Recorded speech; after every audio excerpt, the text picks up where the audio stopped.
Hey friends, how you doing there? Welcome back to Babylon Talmud.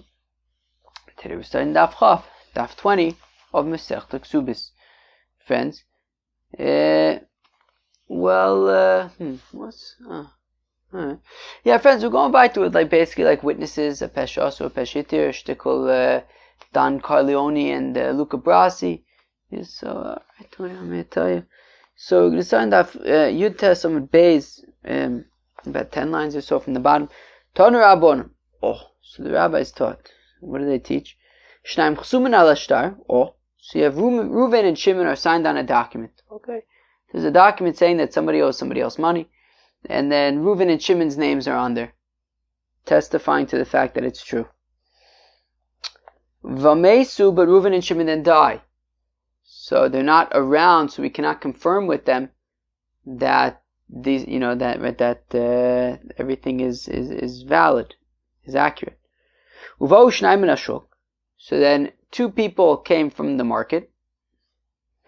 When they said Yadainu sheksav yodam, and they say, no, we know that is Reuven's signature, that is Shimon's signature, and they testify that those signatures are accurate, and therefore we can rely upon this document, and whatever it's whoever owes whoever money, whatever it's valid.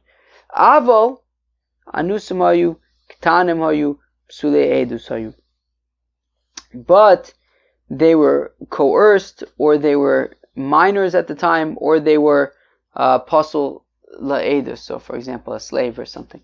So you have Reuven and Shimon sign on the document, but Levi and Yehuda come and they say, that's Reuven and Shimon's handwriting, right? Reuven and Shimon are dead, right? So Levi and Yehuda come and say, that's Reuven and Shimon's signature, sure, but we are also saying that they were coerced, or that they were minors, or that they were slaves.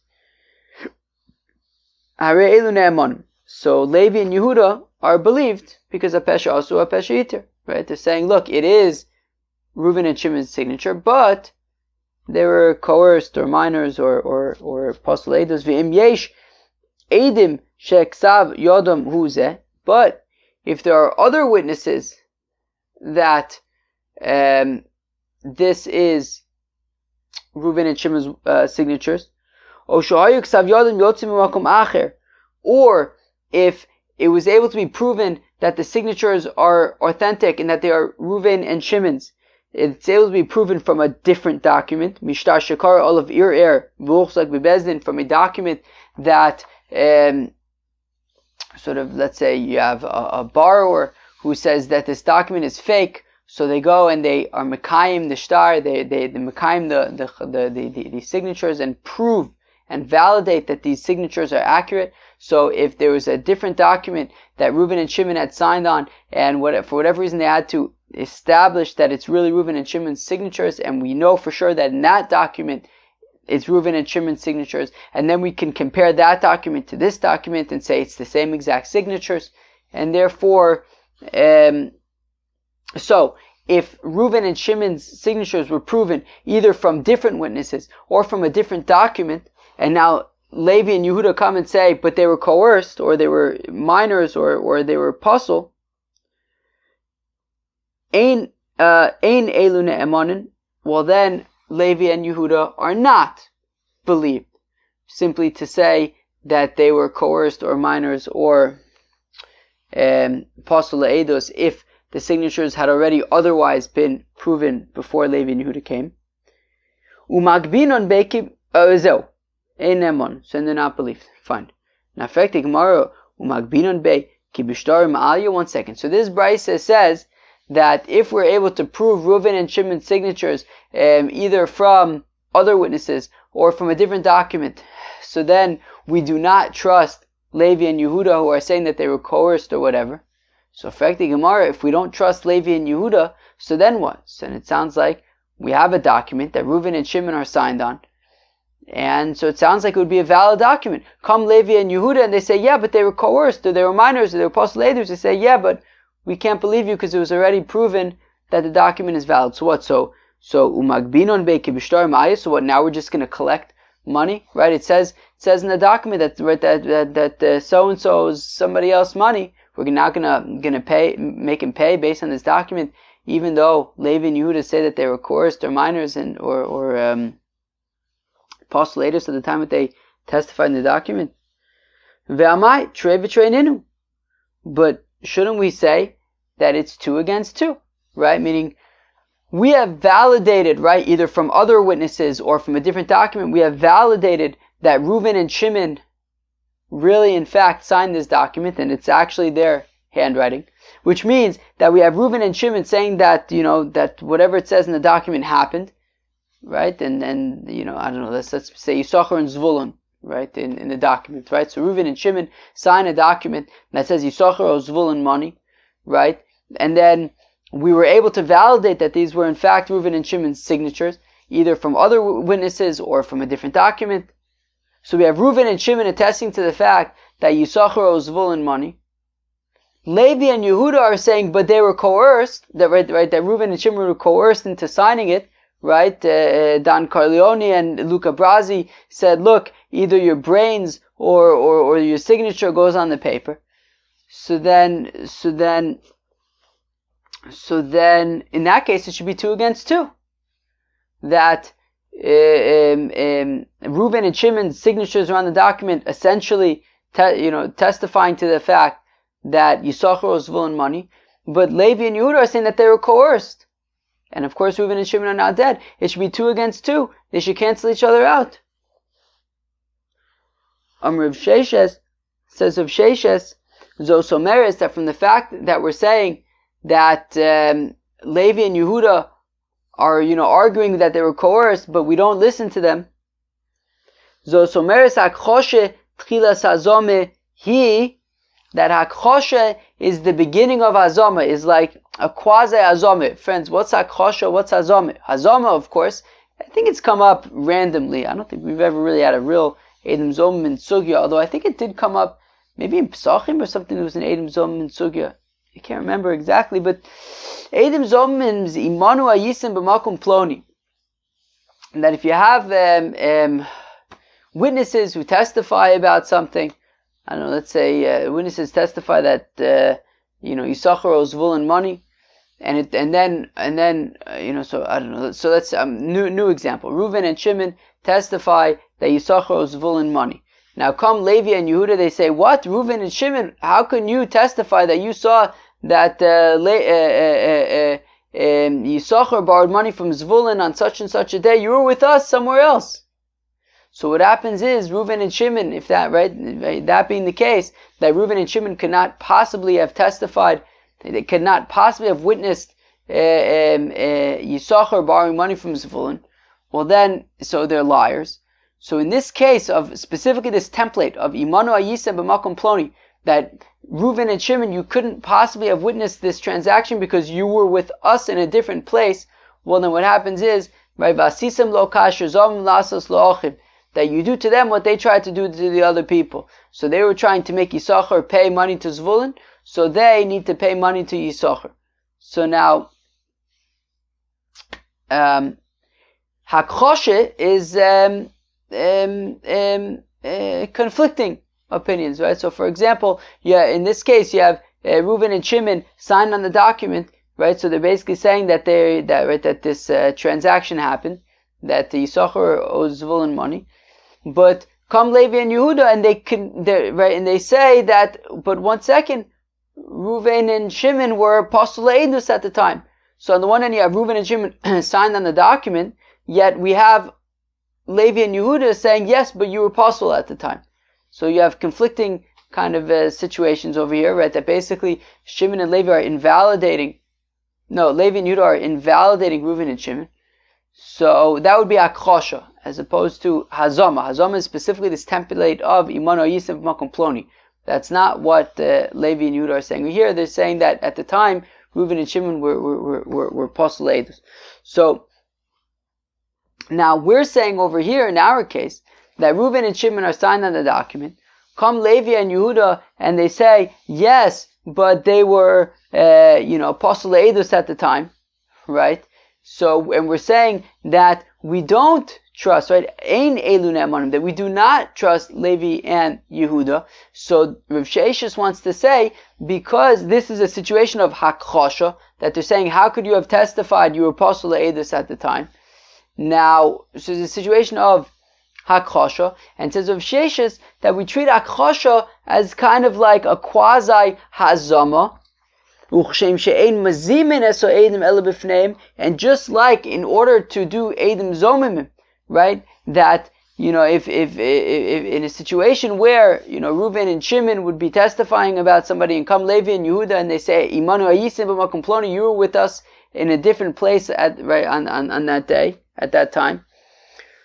So just like Reuven and Shimon would have to be, or let's say this, Levi and Yehuda would have to say Imanu Ayisem b'makom ploni to Reuven and Shimon in their presence.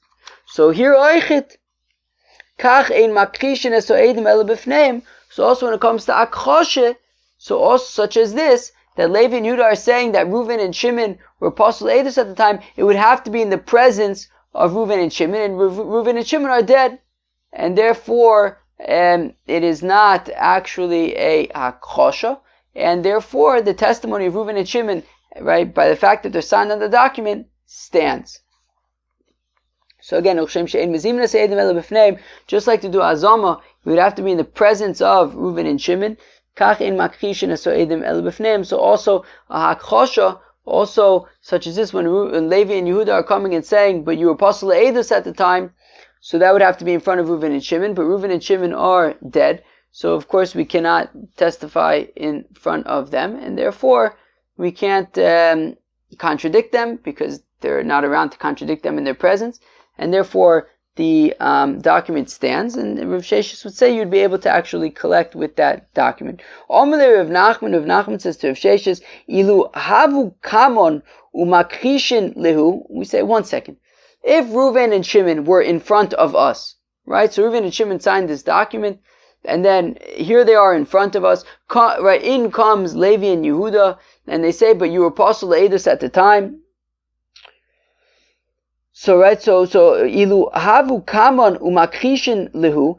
If Reuven and Shimon would be alive and standing right in front of us, and Levi and Yehuda would say, "But you were apostle at the time," hava hakchosha, it would be a significant contradiction, and Reuven and Shimon would be contradicted.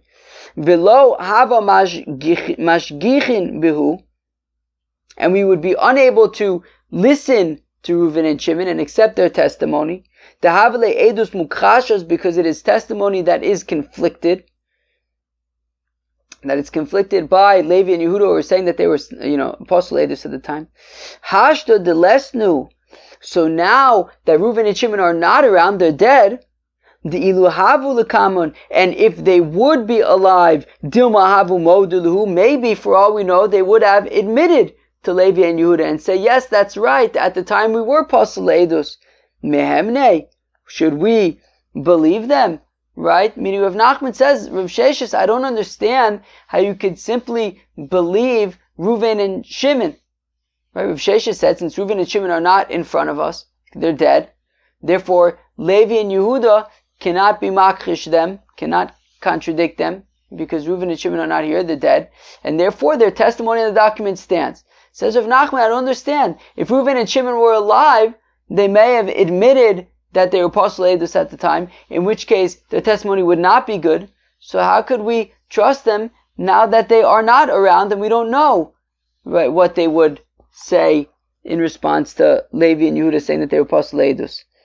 Hello, Omar, Rav Nachman, rather, says Rav Nachman, Uki trey la'adei trey. Rather, look, we got Reuven and Shimon saying that, Yisachar owes Zvulun money.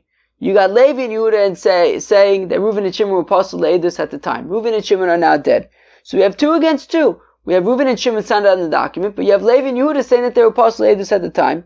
Ve'uki mamona b'chezkas mori, and keep the money where it is.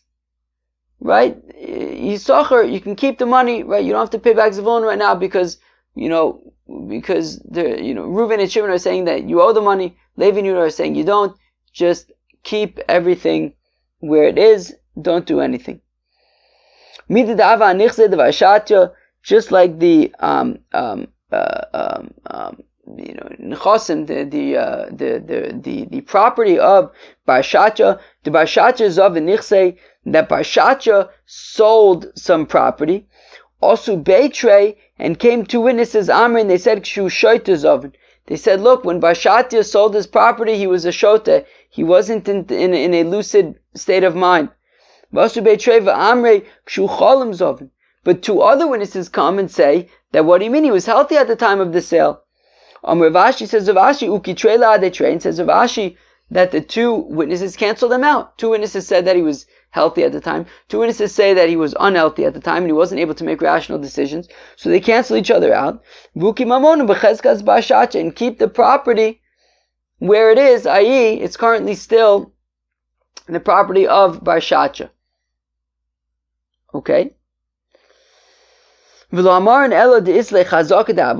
only say that Barshatya would be able to hold on to it in such a case if there was already a chazaka from his father, that it belonged to his father. But if there's no chazaka that it belonged to Barshatya's father, then if he was the one who bought it, that he didn't inherit it from his father, well then we assume that just like right now, he wasn't in a lucid state of mind when he sold the property. He also was not in a lucid state of mind when he purchased the property. In which case, we would not assume that it is his. Okay. Rav Abahu says Rav Abahu in Mazimin Sa'edim El B'Fneim. So Rav Abahu says that we said earlier that. No, I'm sorry. Rav Abahu says Rav Abahu in Mazimin Sa'edim El B'Fneim that in order to do azama, it has to be in the presence of the witnesses. So, if you have Reuven and Shimon saying that Yisachar owes Zvulun money, come Levi and Yehuda, and they say to Reuven and Shimon, Imanu Ayisib Makom Ploni, how could you testify that you witnessed Yisachar borrow money from Zvulun? You were with us in a completely different place. So, in Mezimin Edim El B'Fneim, Umakrishin Edim, but you can conflict with witnesses. So, for example, in our case, when Levi and Yehuda are saying that Reuven and Shimon were Apostle Edus at the time, Shelo B'Fneim, you can do that even if Reuven and Shimon are not around. Ve'azama Shelo B'Fneim, Nida Azama Lo Avya, HaKoshim Yahavya. And when you do Hazama, and Reuven and Shimon are not around, so if Levi and Yehuda come and say, Imanu Yisem Makom Ploni, that they say Reuven and Shimon cannot have testified about what they're testifying about because they were with us in a completely different place. So if Reuven and Shimon aren't there, so it would not be Hazama, because it would have to be in front of Reuven and Shimon, but nonetheless we could treat it as a Hakosha and say that we can't rely upon their testimony, even if we don't then force them to have the same punishment that they were trying to inflict upon somebody else. So it wouldn't be Hazama, but it would still be Hakosha to sort of prove them wrong, even if they aren't there. We said earlier, Im yesh edim sheksav yodam hu zeh. We said earlier that if we can prove that if we have other witnesses who can testify that these are Reuven and Shimon's signatures, or if we can, we have mishtar shekara olav ir v'uchzak bebezdin, or that we can prove that these are Reuven and Shimon's signatures from some other document that has their signatures on it. That there was an era that, like the borrower said, what do you mean this document is not authentic? And then they proved that the document is authentic and they upheld the signatures. So in that case, we would not believe Levi and Yehuda to say that Reuven and Shimon are, were apostle edus, because we established that these were their signatures either from other witnesses or from a different document that that had their signatures in. Kara olav ir in, lo kara olav ir lo, and we want to make a diuk, we want to infer from there that specifically it says if they prove Reuven and Shimon's signatures from a different document that that there was questions raised about it. But if there were no questions raised about the document, then you would not simply be able to use that document to, show that the signatures are the same as Reuven and Shimon's. Right, where am I? Kara olav ir in lo kara olav ir lo. Mesiele Rav Asi, and this supports Rav Asi. Dam Rav Asi in Mekaymenes Ashtar Elo Mishtar Shakar olav ir v'uchs like bebezdin. The Rav Asi says that we can only be Mekayim Ashtar. We can only prove that signatures are, right, that these are Reuven and Shimon signatures from a different document that Dafka people said that, people raised questions about that document and they said, no, this is a valid document. We can then use that document to prove Reuven and Shimon signatures. But Dafka, we need a document that there were questions raised about it. Wouldn't be enough to just bring a different document. It would have to be a document that there were questions raised about it. I need some water. My throat's getting shtickle dry. Amin Ardai, the Nardayan said, "In Mekaymenes Ashtar Elo Mishtei Ksubis or Mishtei Sodis." Says Nardai that we can only be Mekayim Ashtar. We can only prove that the validity of a document either from two Ksubis, right? If you have two marriage contracts, Davka two marriage contracts. Interestingly, that if you have two marriage contracts, so for example, we have a document that has Reuven and Shimon signed on it. If we could find two marriage contracts that also have Reuven and Shimon signed on it, mishtei sados. So if you have two documents documenting the sale of a field, and Reuven and Shimon are signed on those documents, and Dafka, we need though that based on these documents, the whoever it is stated in the document as the owner has been on that field for 3 years since then and has been using the field and right without any contest, right? Meaning that this document is a real document. It's really testifying about real ownership. And also these documents would have to come from a third party, right? So if Zvulun is trying to prove that Yisachar owes him money and he's the one who procures these documents, then it's suspicious. Not from Zvulun, would have to come from some other place that we were able to identify these other documents that Reuven and Shimon are signed on. Wait, what's the problem with using a document that Zvulun himself procures? So Dilmaziu for Mizayif. Well, maybe Zvulun is going to forge these documents and say, oh, look, by the way, I have these other documents that Reuven and Shimon are signed on. Right, but one second, even if there are these other documents that come from some other person that Reuven and Shimon are signed on, but maybe Zvulun had seen those documents, also Viziyef, and then by memory, he then copied Reuven and Shimon's signatures. Yeah, but it's not so easy to just be able to forge a signature from memory.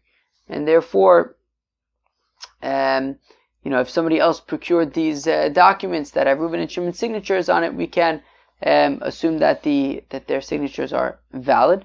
But if Zvulun himself procures these documents, then we have to suspect that maybe he forged the signatures. Taner Rabbanan the rabbis taught kosev adam eduso al ashtar. A fellow can write down his testimony on his own personal document, right? So, for example, if Reuven and Shimon witnessed Yisachar borrowed money from Zvulun, and they want to make sure that they don't forget that they witnessed this, so they can write some notes. They can make a record of it for themselves. Okay, so kosev adam eduso al ashtar. And you can testify about it even after many years, right? Meaning, let's go by there for a second. It says Rav Huna, that's as long as he remembers it to some extent, right? So meaning, right, Reuven writes down for himself, like he wants to keep his own personal record, that he, along with Shimon, witnessed that Yisachar borrowed money from Zvulun, and he writes this down. So if at a later date, he needs to remember, so then he has a record of it. But now it says Rav Huna, he would at least have to remember that this, that he witnessed this thing happen, even if he doesn't remember the details, right? He's writing down the details so that he should remember them, right? But now we're saying, but he has to at least remember, before looking at the paper, he has to at least remember that he was there, remember something. Rabbi Yochanan, whereas Rabbi Yochanan says, look, it's possible for him, he could completely forget it. And the only way that he knows that he witnessed it is because he finds this record of it that says that he witnessed it. And he's like, wow, I totally don't remember that. well, meaning I totally didn't remember it. Meaning it could be that before looking at these notes that he took, he mamish did not remember witnessing this event, and according to Rabbi Yochanan, that would be fine. Meaning, and then he finds these notes that he has, and then he remembers based on his notes, and he says, oh yeah, right, I was there. But he doesn't have to, remember anything before then. Whereas according to Avuni, it's even before looking at the paper, he has to at least remember that he was there. Omar Rav says, Rav, Shmamina mid Rabbi Yochanan, so we hear from Rabbi Yochanan, who says that he doesn't have to remember any bit of it in advance. He could rely entirely based on what his notes that he wrote down.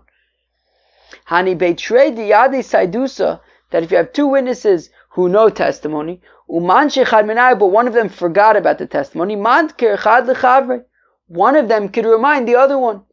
Yibayu, they want to know, atzmomo, my, what about the, Baldin, right? Like, what, Zvulun in this case, who's owed money, can he remind Ruvain that he, right? So Ruvain forgot that he had witnessed that Zvulun lent Yisachar money. Can Zvulun remind Ruvain that, like, hey, Ruvain, you were there, you witnessed that I had lent money to Yisachar. So Rav Chaviva Amar Afilu Atzmo. So Rav Chaviva says, sure, no problem. Zvulun could remind Ruvain that he was there. My brother Rav Ashi Amar Atzmalo. Whereas my brother Rav Ashi says no. Zvulun can't be the one to remind Ruvain that he witnessed that Zvulun lent Yisachar money. V'chsa Atzmalo, and the halacha is like that. The halacha is that Zvulun wouldn't be able to remind Ruvain that he witnessed the loan.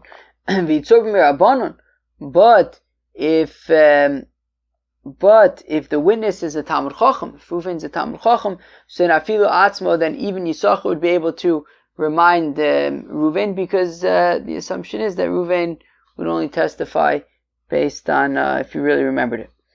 Kiha, the Rav Ashi, it's like Rav Ashi, Ava Yodiyale, Besaidusa, the Rav Kahana, the Rav Ashi knew a certain testimony for Rav Kahana. Rav Ashi had certain testimony for Rav Kahana. Omerle, and Rav Kahana says to Rav Ashi, Midachir Mai Mar Hai Saidusa. So Rav Kahana says to Rav Ashi, no, so do you remember this testimony that you know for me? Omerle, lo. Rav Ashi says, no, I don't remember what you're talking about. To which Rav Kahana says to Rav Ashi, wait, but don't you remember it was a certain, this topic? Omerle lo yadaina. Rav Ashi says, no, I have no clue what you're talking about.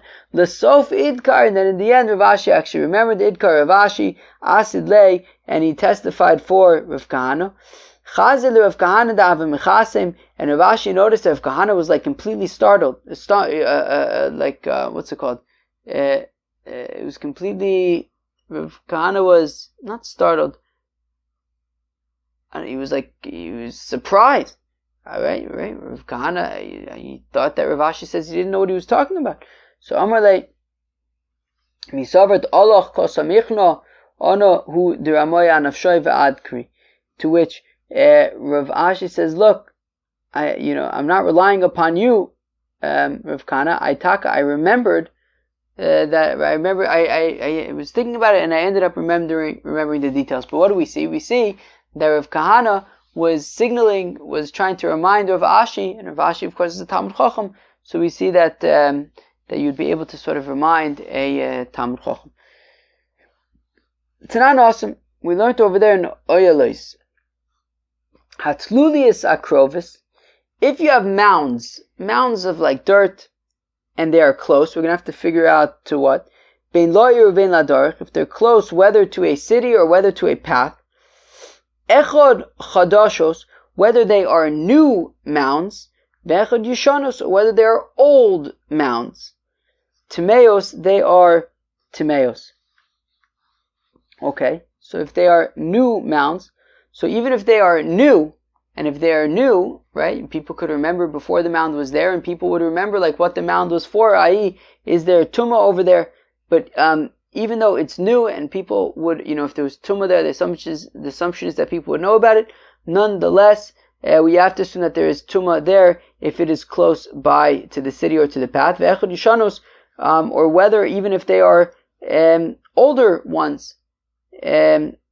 tmeos. In both cases, they are tmeos, right? So if they're old and people don't remember, if there's tumah buried there or not, but even if they're new and everyone's saying, look, we're unaware of any tumah buried there, nonetheless, if they are close to the city or to the path, so then they are tmeos, because we have to assume that somebody buried a person there.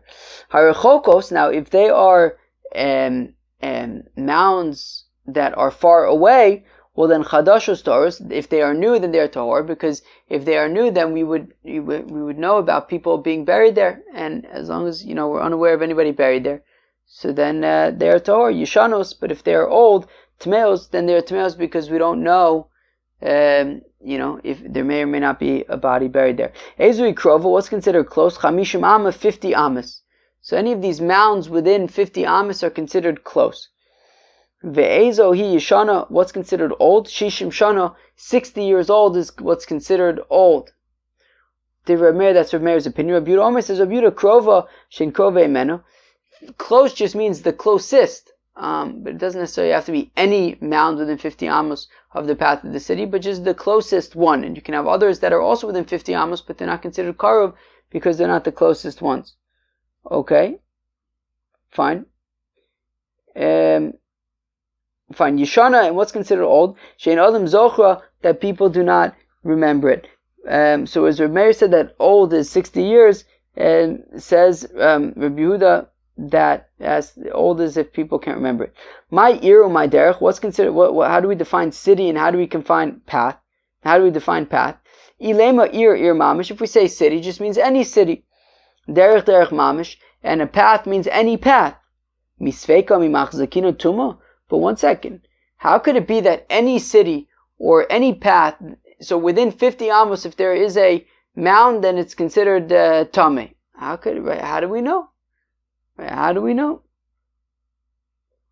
Rish Lakish says, Ila mitzo matzu v'teru Eretz Yisrael, that it's a Gemara in Nazir, but it says, for whatever reason, they found some kind of excuse to make Eretz Yisrael tahor. To make Eretz Yisrael tahor. It's a Gemara in, right, it says Rish Lakish, Gemara in Nazir, that Ila Matzu v'Tiyaru es Eretz Yisrael, that they found some reason to say that Eretz Yisrael is tahor, and therefore, why would we say that any city or any path, if there's a mound within, right, that's close by, it's tameh? I mean, we try to usually figure out ways to say that Eretz Yisrael is not tameh, it's tahor.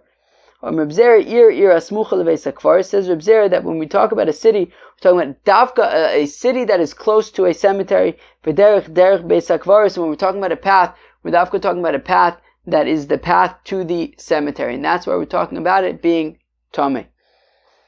Bishlama derech beis hakvaros. So I understand the path to the cemetery, the zimnin de misramin bein hashmoshes. I understand why if there is a mound that's close by to this path to the cemetery, why we'd have to treat the mound as being tameh even if it's new, because right that the zimnin de misramin bein hashmoshes, because there could be a situation where it is like bein hashmoshes, it's getting very close to Shabbos. It's getting very close to Shabbos. Umakru kvaro betel, and you might it's ben hashmoshes, and it's getting late, and there isn't enough time to go to get to the cemetery, so people might just bury their dead on the side of the road. But I don't understand. Cities that are near a cemetery, won't everybody just go to the cemetery? So Amar B'Chanina mitoch she'anoshim kovo sham nefleim. Well, because in the city or near the city, women bury their miscarriages. Umukeshchin zoseim, and leper mukeshchin. People have some kind of terrible disease, maybe some kind of leprosy or something. Their limbs fall off, and they bury them in the city. All right, or at least near the city. Now, Reb Meir had mentioned that close is within 50 amos. So what's special about 50 amos? Well, because Ad Chamishim Amos until 50 amos Azle Iu Lichuda she'll go on her own, and she might, if she had to bury like a miscarriage or something, so she might go on her own within 50 amas, and therefore, if there's a mound there, we have to assume that it's tamei. But tvei davra inish bada leveis hakvaros. But if she was going further than 50 amas, then she would take somebody with her to go to the cemetery, and that's why if it's new, we can assume if they don't know that there's a mace buried there, so we can assume it's tahor. Hilkach, therefore, tuma beretz Yisrael lo machzikinon, and therefore we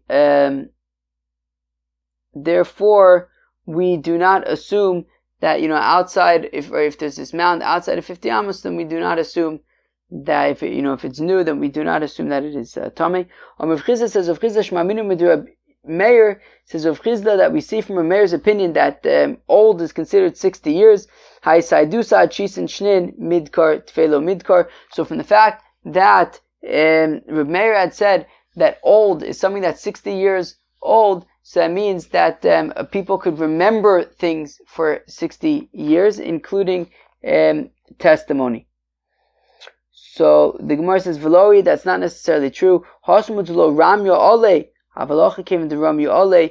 Afilu tuvanami. Look, when it comes to a mace buried someplace, so you don't necessarily remember that. So there's a 60. You remember it for 60 years, but not more than that. However, if we're talking about testimony for something, testimony about something, well then you remember even more than 60. You can argue that you would remember for even more than 60 years. Friends, that was the Avchof of Masechta Ksubis. Hope you enjoyed. Peace out.